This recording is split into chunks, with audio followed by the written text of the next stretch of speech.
챕터가 많이 없어서 챕터 5는 C5는 이렇게 돌아와서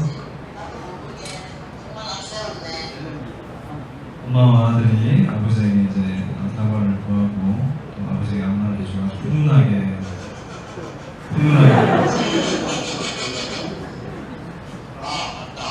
다음 주부터는 아르바이트도 하고 이것도 제가 볼게요. 저도 못하면 엄마랑 회식하러 가요. 네, 아주 이렇게 훈훈하게 마무리가 되고요. 지금 유튜브에 올라와 있으니까 네, 관심 있으시면 쭉 보시면 되고 이게 마지막 6번째 씬인데요. 제 싸이의 아버지라는 노래를 이렇게 대단원에 막을 내는 그런 장면입니다.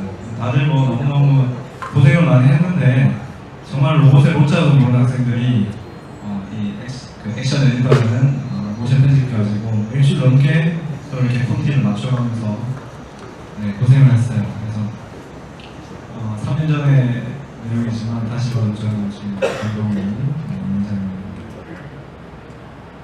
네, 그러면 시간 때문에 끝내고요. 오늘 제가 이제 말씀드릴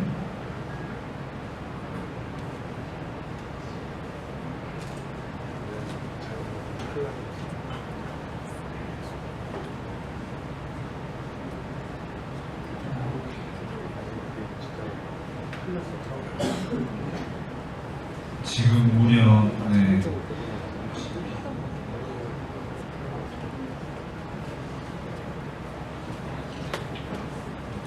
제가 이 컨퍼런스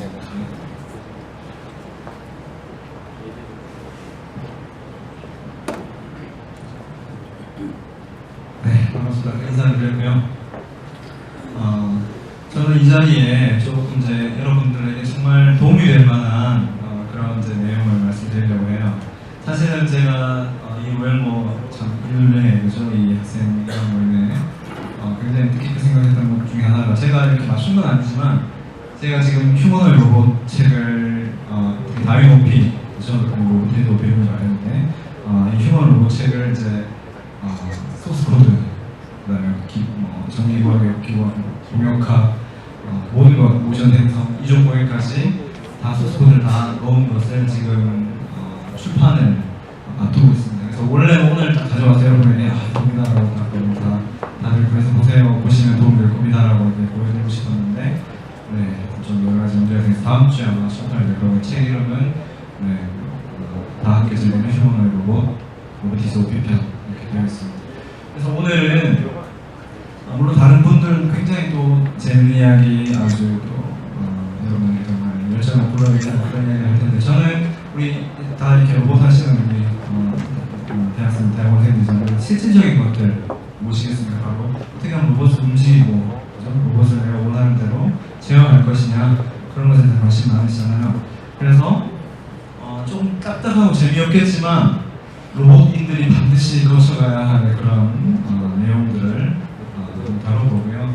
일단 이 짧은 시간에 사실 다 할 수가 없습니다, 당연히. 그래서 일단 주마단산식으로 이런 것들을 여러분들이 해야 된다. 휴머노id 로봇을 움직이려면 아까 보니까 처음 휴머노id 로봇 처음 이제 시작하는 학생도 있고 또 굉장히 많은 이제 경험들이 있는 학생도 있는데 사실 저는 그렇게 생각합니다. 저도 이렇게 휴머노id 로봇을 연구를 해서 지금 책을 쓰기까지 어떤 가능성을 봤냐면 앞으로 휴머노id 로봇은 정말 다양한 분야에서 사용될 것이다. 특히 인공지능과 클라우드, IoT 연결해서 정말 이제 로봇의 대명사가 될 거다라고 저는 생각하고요.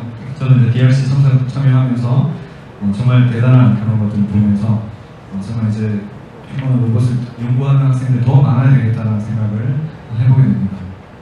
그래서 오늘 강의를 60페이지짜리지만 짧게 넘어가겠습니다. 그 대신 제 책은 매트랩 쓸 줄 알고 그 다음에 기본적인 수학 할 줄 알고 그 대신 내가 정말 로봇 배우고 싶다 하는 학생은 제 책을 사서 보면 처음부터 시작합니다. 바로 이런 내용이 되는 거죠. 그래서 가기 전에 보면 우리 로봇을 우리 일반인들 어떻게 보고 있느냐 크게 보면 이제 노동자, 친구, 군인, 사이보 이런 식으로 이제 보겠죠.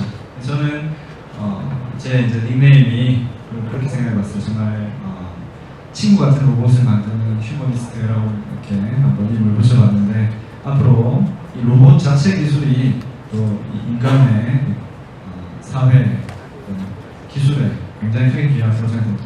자, 뭐 여기가 학술대회가 아니죠. 학술대회가 아니지만 그리고 제 역할이 있는 것 같습니다. 정말 로봇에 이런 것들이 필요하다라는 것을 이제 이런 기초적인 여러분들에게 주는 시간을 가지겠습니다. 그래서 너무나 당연하지만 키네마틱스, 다이나믹스, 모션 제너레이션, 라이필 워킹, 센서 리프렉스 컨트롤 해서 5가지 테마로 간단하게 이제 보도록 하겠습니다. 그래서 키네마틱스는 뭐 링크와 조인트 당연히 기본적으로 포인터 링크와 조인트 기본적으로 개념들이 있어야 되고요. 이 호모지니스 트랜스포메이션, 공차 변화 이런 것도 다 있어야 되고, 물론 여기서 설명을 해드리기 굉장히 그저 시간도 없고 여유가 없죠. 그래서 이게 DH법, 그래서 이제 좌표계들이 서로 변환을 하는 그런 관계가 된다는 것을 이제 잘 알고 계실 것도 같지만은 다시 한번 좀 짚어서 보고요.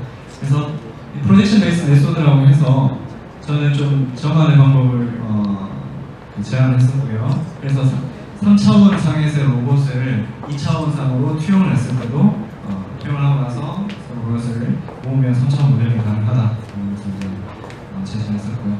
그래서 로봇도 보면은 인체와 마찬가지로 이 평면, 3개의 평면을 나눌 수 있죠. 그래서 옆에서 이렇게 보는 평면은 시상면, 앞에서 보는 평면은 반상면, 위에서 보는 평면은 횡평면인데요. 그 각각의 평면에서의 그 조인트들의 그 이름, 그 다음에 역할들인데요. 제가 굳이 이렇게 재미없는 슬라이드를 아주 이렇게 적나라하게 보여드리는 이유는 그런 것 같아요. 로봇 하는 사람들의 첫 번째 바로 부딪히는 난관이 바로 이런 것 같아요. 특히 휴먼 로봇 같은 경우는 20자유에서 40자유까지 가기 때문에 이 모델링 자체에서 이렇게 포기를 하죠. 포기를 하지만 그래서 제가 책을 쓴 이유가 여러분들은 제가 한 고생을 할 필요가 없다는 거예요. 그래서 메탈 코드나 그 소스 코드까지 다 공개를 했어요. 이 책을 사게 되면. 그리고 무책임하게 코드만 공개하면 안 되죠. 설명을 다 해야 되죠. 그래서 설명이 나눠있고요. 그래서 DH법으로 일단 12개의 하체 관절을 다 이렇게 표현할 수 있습니다. 디테일한 내용 넘어갈게요. 근데 휴먼 로봇의 어려운 점이 왼발 지지냐 오른발 지지냐에 따라서 이 레퍼런스 프레임이 왔다 갔다 하는 거죠. 왼발 오른발. 그래서 전체 이 베리어블 자체도 바뀌게 되는데 그 대신 왼발 오른발이 바뀔 때 저기 옆에서 보시는 3개의 이 DHM만 이렇게 변화시켜 주시면 됩니다. 상체는 그래도 조금 덜 복잡한데 그 상체도 자 이렇게 다 모델링 되어 있어요. 여러분 겁먹을 필요는 없습니다. 일단은 제가 다 이걸 해왔기 때문에 여러분 제 코드를 갖다 쓰면 돼요. 갖다 쓰면 되는데 왜 이렇게 설명하겠습니까? 아까 보니까 어떤 그 동아리에서는 지금 처음 로봇을 만들고 있다고 그러더라고요. 처음 만들 때 혹은 뭐 가운데 로비팀 같이 이렇게 미리 만들어져 있는 팀은 또 이렇게 조정을 바꿀 때, 모델을 바꿀 때 이렇게 할 수가 있습니다. 근데 왜 제가 이렇게 굳이 작은 로봇에는 저럴 필요가 없잖아요. 왜 저렇게 했겠습니까? 저는 스케일러빌리티를 하려고 합니다. 그래서 지금은 이제 로봇이 필요하지만 나중에 똘망이나 뭐 휴보 같은 그런 인간급 로봇에도 적용할 수 있게끔 저렇게 체계를 잡고 해왔던 것이고요. 자, 다이나믹스는 생략하겠습니다. 다이나믹스는 설명하기 너무 복잡하고 그 대신 이제 GMP 이론에 대해서만 간단하게 설명을 드리면은 여기 지금 카트와 테이블이 보이시죠? 그래서 이 카트가 앞쪽으로 가게 되면 이 테이블에 발이 작기 때문에 어느 범위를 넘어가면 카트가 앞으로 쓰러지겠죠, 그죠? 쓰러질 때 그때 이 카트가 갑자기 가속을 내고 앞으로 갑니다. 그럼 어떤 일이 벌어질까요? 이게 작용 반작용이라는 게 있습니다. 뭐냐면은 자, 카트 갑자기 앞으로 가면 어때요? 이 테이블은 반작용에서 뒤로 밀려나죠. 그렇죠?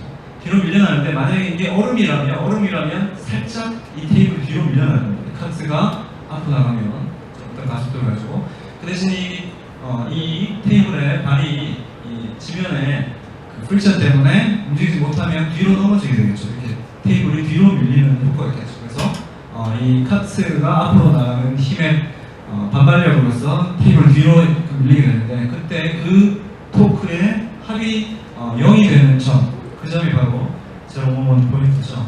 그래서 이 제로 모먼트 포인트 점이 지지하는 발의 안에 들어가 있어야만 반드시 스테이블하게 로봇이 서 있게 되는 거고요. 그래서 모션을 어떻게 만드느냐. 자, 그런데 또 한 가지 여러분이 두 번째 부딪히는 문제가 뭐냐면은 지금 아까 뭐 DH법이라든지 투영법을 해서 이렇게 뭐 복잡하게 모델링 했잖아요. 그 대신 이 세타1, 세타2 요거는 우리가 모델링하기에 좋은 변수였어요. 근데 여러분 실제로 어떻게 됩니까? 각 조인트, 모터를 회전시켜야 되겠죠. 어떤 각도 값을 회전시키려면 또 달라집니다. 이런 데피니션과 그 다음에 또 회사에서 이런 이제 그 각도로 어떤 위치 값으로 계산한다라는 그런 옵셋 값이라든지 그 방향들이 다 다른 거죠. 그래서 이렇게 이제 먼저 이 기하각과 모터각, 기하각이라 하면 우리가 이렇게 모델링 할 때 썼던 각이, 모터각은 이렇게 뭐 ANR 이런 식으로, ANR은 오른쪽에 앵클을 반절 이런 식으로 이름을 붙여서 다시 기하학적으로 이렇게 유도를 해낼 수가 있습니다. 마찬가지로 전신에 대해서 있고요. 요건 제가 이제 로보티스 OP에 대해서 총 20개의 이제 그 관절이 있는데요. 그 엑셀로 다이렉스 있는데 거기에 관련해서 이제 다 매칭을 해야 되는 거고 이제 그런 것들을 다 했습니다. 그래서 자세한 내용은 여러분 제 책을 보시면 아주 상상이 잘 나와 있어요. 자, 그리고 실제 여러분 이제 잘 아시겠지만 로봇을 움직이기 위해서는 총 관절의 이 각도값과 각속도 값을 다 부여를 해야 그때그때 이제 원하는 모양으로 움직이잖아요. 자, 그럴 때도 이렇게 계산에 의해서 다 할 수 있습니다. 그래서 저는 로봇을 소프트웨어적인 관점에서 바라보고 있습니다. 여러분 또 기계공학적으로 바라보는 분들 계시죠. 저는 이제 소프트웨어를 바라보고 있고 로봇은 아주 똑똑한 컴퓨터로 생각하는 거죠. 그래서 인공지능이 나중에 이 로봇 안에 들어오면 훨씬 더 다양한 그런 기능과 가능성이 있을 거라 생각합니다. 그래서 패스트 플래닝과 초이스 플래닝을 이렇게 이제 다 해주고 그 다음에 이제 제가 아주 잘 쓰고 있는 게 블레이딩 블루미어입니다. 왜냐하면 이 어떤 그 모터의 관절이 회전한다고 할 때 이런 각도로 회전하려고 할 때 그리고 이거를 이제 궤적을 만들어줘야 되는데 모양이 복잡할수록 이렇게 차수가 올라갑니다. 3차, 4차, 5차 그때면은 조금만 잘못해도 아주 큰 문제가 발생할 수 있는 그런 언스터빌리티가 있고요. 그래서 차라리 그렇게 하지 말고 우리가 원하는 구간 쪼개서 그 구간별로 이렇게 3차에 다음 함수를 넣어서 그 대신 그 경유점의 그 조건을 줘서 부드럽게 이어붙이자는 거죠. 그게 플래닝 부분인데 아주 잘 쓰고 있습니다. 그래서 저렇게 보시다시피 프리뷰에서 보시다시피 저런 도불고란 모양으로 3개의 경유점을 이어붙여서 만들면 쉽게 만들 수 있습니다. 자, 그래서 말피드 워킹인데요. 시간이 별로 없어서 그 말피드 워킹에 보면은 초기 보행, 주기 보행, 최종 보행 이렇게 세 가지로 나눌 수 있고요. 그 다음에 한 발로 세는 싱글 서포트 페이스와 더블 서포트 페이스. 그래서 한 발로 세는데 두 발로 세는에 따라서 달라지게 됩니다. 대신 걸어갈 때 상체를 항상 90도가 되도록 한번 세팅해 줄 수 있고요. 그 다음에 이제 그 걸어갈 때 들어올린 발이 지면과 항상 평행하게 조정을 해줄 수가 있습니다. 이 각도를 여러분들이 사실 정해줄 수가 있어요. 물론 여기서는 여기서 마이너스 2분의 8에 마이너스 90도라는 거는 그 발, 들어올린 발이 지면과 평행해지는 조건을 의미하는 건데 여러분이 얼마든지 각도를 정해주면 계속해서 걸어가면서 각도를 조정해 줄 수 있어요. 그래서 사실 시간이 좀 있으면은 매트랩 시뮬레이터를 보여드리려고 했는데 지금 시간이 별로 없어서 매트랩으로 사실 다 구현을 했어요. 그래서 걸어가기 전에 이렇게 보행을 시작할 때와 마칠 때 이런 자세를 먼저 최종화를 해서 찾아내고요. 그럼 왜냐하면 보폭을 정해줄 필요가 있어요. 5cm, 7cm 정해줄 수 있고요. 그 다음에 상체 각도를 또 어떻게 할지, 그 다음에 스텝 랭스를 어떻게 할지도 여러분이 정해주면 이 최적화 알고리즘, 저는 파티클 소 옵티마이제이션 메소드를 썼어요. 최적화 알고리즘 써서 이렇게 마음대로 원하는 보폭, 각도 이런 것들을 찾아낼 수 있고요. 그래서 크게 그 2세그먼트 BP, 3세그먼트 BP라는 거는 이 경유 세그먼트를 몇 개짜리를 만들어서 이 궤적을 만드는 그런 겁니다. 그래서 그 관절의 특징에 따라서 이렇게 설정을 해주면 됩니다. 자, 그리고 요거는 뭐냐면은 GMP라고 아까 말씀드렸죠. 그래서 안정한 자세를 만들어주는 점이 GMP인데 이 걸어갈 때 이렇게 GMP의 궤적을 목표 궤적을 만들어주는 겁니다. 목표 궤적을 만들어주고 자 이렇게 걸어가게 해주는 거죠. 그렇게 했을 때 이렇게 최적화 요즘을 이용해서 자 목표 궤적을 여기 보시면은 이 빨간 점 표현된 GMP도 따라가면서 이 위쪽에 이건 뭐냐면은 들어올리는 발의 궤적도 이렇게 최적화를 해줄 수가 있습니다. 근데 왜 들어올릴 발까지 해야 되느냐? 때로는 발을 높이 들어올릴 때도 있고 낮게 들어올릴 때도 있겠죠. 그런 것들을 다 조절해 줄 수 있는 거고요. 그 다음에 이 후진 보행도 가능한데 이 방법보다는 좀 다른 방법을 지금 쓰고 있고요. 그 다음에 걸어갈 때 좌회전, 우회전 이것도 이제 가능합니다. 그래서 이런 모든 것들을 다 매트랩 시뮬레이터로 구현했고요. 아까 김원희 대표님 말씀하셨지만 또 셀웨어라든지 또 여러분들이 매트랩 코드를 사용해 볼 수 있으니까 참 다행이라고 생각해요. 그 다음에 걸어갈 때 이거는 걸어가는 속도를 좀 빠르게 느리게 조절할 수가 있습니다. 해당 궤적들을. 그 대신 이런 것들이 제가 말씀드리고 싶은 거는 걸어가는 속도를 바꾸고 싶을 때 여러분 지금 어떻게 합니까? 근데 제가 제안한 방법에서는 이런 이타 혹은 감마 이런 값들만 조절해주면 걸어가는 속도, 보폭 이런 것까지 패턴을 바꿀 수가 있고요. 마지막으로 지금 현재 하고 있는 게 SRC라고 해서 센서리 리퍼런스 컨트롤이라고 해서 뭐 어려운 개념 아닙니다. 사람처럼 걸어갈 때 우리 상체의 각도라든지 발의 압력점의 촉감 이런 걸 이용해서 그때그때 상체를 조절하는 거죠. 그래서 센서리 리퍼런스 컨트롤을 써서 현재 걸어갈 때 상체를 조정한다든지 아니면은 무릎이나 발목의 관절을 조정하면서 걸어갈 수 있다고 보죠. 그래서 요거는 GMP 가만 서 있는 자세에서 스윙 자세를 할 때 제어를 하지 않으면 앞으로 혹은 뒤로 넘어지는 상황에서 이렇게 스윙 자세에서 보시다시피 델타, 세타 2, 델타, 세타 3 이렇게 조절을 해서 안 넘어지게 하는 그런 모션입니다.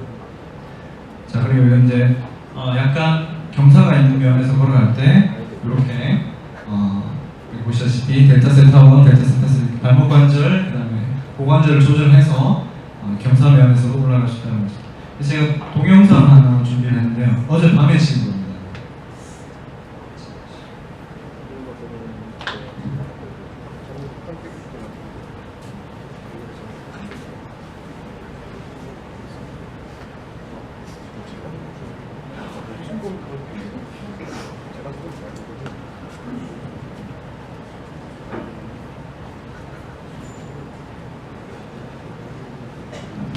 자, 아주 따끈따끈한 이제 영상 잠깐 보여드릴게요. 이거는 제가 만든 이제 이조 보행 패턴에서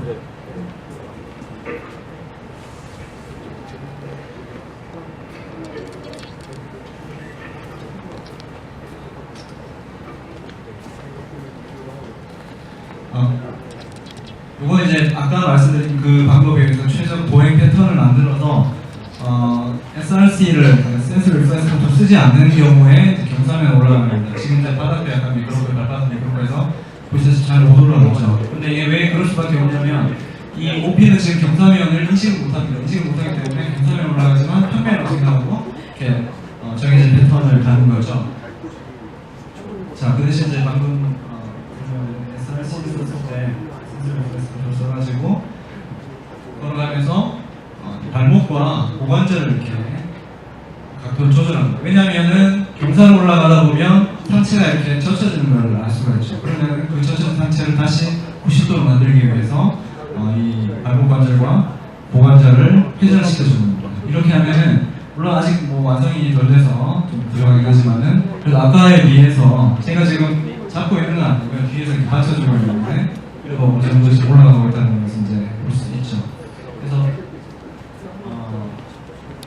지금 제가 하고 싶은 이야기는 제가 같이 이렇게 휴머노id 로봇 개발을 하려고 하는 이유는 아시다시피 휴머노id 로봇은 절대로 한두 사람 혹은 한두 조직이 잘 만들 수 없는 로봇입니다. 그래서 나중에 제가 이 웰모 사이트라든지 계속해서 현재 연구 진행 상황 혹은 이런 기술이 좀 더 필요한데 혹시 이런 그 기술을 더 잘 하시는 분은 같이 제가 공개한 오픈한 소스코드에 같이 개발해서 정말 지금은 OP지만 나중에 또망이라든지 큐브라든지 이런 로봇에도 같이 적용될 수 있을 거라는 그런 기대로 여러분에게 제가 정말 10년 가까이 고생한 몇장 프로그램과 이론적인 것들 다 공개를 했습니다. 그래서 아무쪼록 뭐랄까요, 정말 이 책을 통해서 처음 로봇을 시작하는 사람조차 열심히 하면 정말 이제 제가 공개한 보도에서 더 멋진 휴머노id 로봇을 만드는데 기여를 할 수 있을 거라고 생각합니다.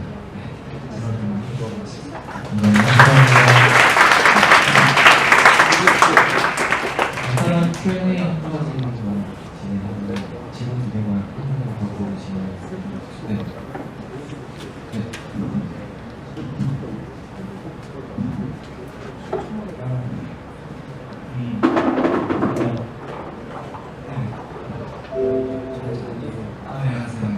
네, 안녕하십니까. 우리 로봇의 이태입니다. 지금 저희 PPT가 있습니다. 근데 이제 궁금한 게 있는데 첫 번째와 두 번째로 질문드리겠습니다. 첫 번째는 아까 말씀하셨던 질문 PPT에서 대부분의 휴머노이드 로봇의 90% 이상을 몸을 약간 굽히고 있습니다. 그 원인은 제로미터 포인트의 방정식에서 지축 가능의 가속도를 0으로 두고 하기 때문에 그런 걸로 제가 알고 있는데요. 한 팀에 재생될 방안이 있는지에 대해서 첫 번째 궁금하고, 두 번째는 이게 모델링을 하는 데 있어서 형 방정식을 세울 때 이제 선형 방정식을 세우기 위해 사인이나 코사인 값을 0이나 1로 이제 선형을 하는 겁니다. 이제 어느 주간만 이렇게 안정적인 선형들이 보이는 것이 않습니까? 이거에 대한 비선형 방정식으로 할 수 있는 또 개선 방안이 어느 정도 진행이 되는지. 선형을 하는 그 인버스 펜줄럼 기법에서 선형을 하는 그 첫 번째 주제는 인버스 펜줄럼 기법에서 나온 겁니다. 인버스 펜줄럼 기법은 지금 이제 카시타 교수라든지 그분들이 만든 것이 지축의 말씀하신 지축의 높이를 일정하게 높여놓고 그러니까 요격시점이 일정하게 해놓고 어프락시메이션에서 움직이게 하는 거거든요. 그러다 보니까 일본의 로봇들은 아시다시피 이렇게 굽히고 이렇게 걸어가는데 저는 그런 걸 쓰지 않았어요. 그래서 자세하게 보여드리지는 이제 못했지만 걸어갈 때 이렇게 어느 시점 다리를 쭉 펴니다. 쭉 펴보니까 그거는 더 이상 이제 큰 문제는 아니고요. DRC에서 많은 로봇들이 이제 특히 미국 로봇들이 다리를 펴고 이제 그런 걸 볼 수 있고, 선형화에 있어서 일단은 제가 이제 아까 쭉 비선형적인 모델을 쭉 보여드렸잖아요. 그 이유가 선형화를 하지 않기 위해서였어요. 왜냐면 선형화를 하다 보면 이야기한 대로 어떤 그 불안정성이 발생할 수 있고 그 어프락시메이션 에러가 발생하면은 로봇이 엉뚱하게 동작하는 경우가 있죠. 그 대신 가급적 제가 제안하는 거는 DH법을 쓰든지 아니면 그 프로젝션 베이스 메소드를 쓰든지 해서 가급적 모델 자체는 아무리 복잡하더라도 최대한 기부학적으로 기계학적으로 완벽하게 아주 잘 모사를 해놨으면 좋겠어요. 그래야만, 왜냐하면 예전에 그랬었는데 요즘 아시다시피 컴퓨팅 성능이 워낙 좋아졌기 때문에 사실 OP도 1.6GHz거든요. 그래서 해보니까 웬만한 그 계산에 도용되는 시간은 그렇게 많지 않았어요. 오히려 센싱이라든지 기타를 보는 데서 시간이 많이 걸렸을 뿐이에요. 그래서 제가 제안하고 싶은 거는 좀 뭐랄까, 지금 이제 비선형 모델이 있으면 가급적 비선형 모델을 쓰고 그 대신 선형화보다는 뭔가 최저가 알고리즘 같은 걸 쓰면은, 저도 최저가 알고리즘을 왔었어요. 그래서 선형화를 하지 않고도 원하는 자세를, 원하는 모션을 만들어낼 수 있어요.